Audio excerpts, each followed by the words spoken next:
Hello guys, இன்னைக்கு வீடியோவில் என்ன பார்க்க போனோம்னா உங்கள் பிசிஆர் லேப்டாப்பில் இந்த மாதிரி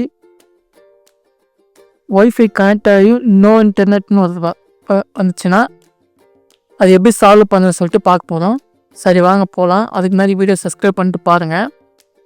அதுக்கு ஃபஸ்ட்டு ஸ்டெப்பாக இன்டர்நெட் ஆப்ஷன் டைப் பண்ணிக்கங்க. கிளிக் பண்ணிட்டு இதில் கனெக்ஷன் இருக்குன்னு பார்த்தீங்கன்னா கிளிக் பண்ணிங்க. லேண்ட் செட்டிங்ஸ்னுங்களா இதை கிளிக் பண்ணி இங்கே வந்து உங்களுக்கு டிக்கில் இருந்தாக்கா அந்த மாதிரி தான் வரும். இதை அன்டிக் எடுத்துகிட்டு இதை டிக் பண்ணிக்கோங்க. ஆட்டோமேட்டிக்கலி டிடெக்ட் செட்டிங்ஸ்ன்னு கொடுத்துட்டு ஓகே கொடுங்க. இப்போ செக் பண்ணி பாருங்கள் வைஃபை கனெக்ட் ஆகிடுச்சா இல்லையானே. இப்போ கனெக்ட் ஆகலைன்னா செகண்ட் மெத்தட் பார்ப்போம் வாங்க. இதுக்கு நீங்கள் ncpa.cpl ஓகே கொத்தி என்ட்ரு கொடுங்க. பற்றி அன்ஐடிஃபைட் நெட்வொர்க் வருங்களா, இதில் ப்ராப்பர்ட்டிஸில் போயிட்டு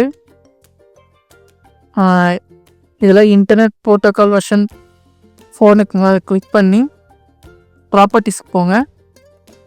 இதில் அப்டன் அண்ட் ஐபேஜஸ் ஆட்டோமேட்டிக்லி இதை கிளிக் பண்ணுங்கள். கீழே அதே மாதிரி அப்டன் டிஎஸ் சர்வஸ் ஆட்டோமேட்டிக் அட்ஜஸ்ட் ஆட்டோமேட்டிக்லி இது கிளிக் பண்ணிங்க. கிளிக் பண்ணிட்டு ஓகே கொடுங்க. க்ளோஸ் கொடுங்க. இப்போ பாருங்கள் கனெக்ட் ஆகிடுச்சு. உங்களுக்கு இப்போ கனெக்ட் ஆகிருக்கும். ஸோ அவ்வளோதாங்க. இந்த வீடியோ பிடிச்சிருந்தா லைக் பண்ணி சப்ஸ்கிரைப் பண்ணிக்கோங்க. நெக்ஸ்ட் வீடியோவில் பார்க்கலாம்.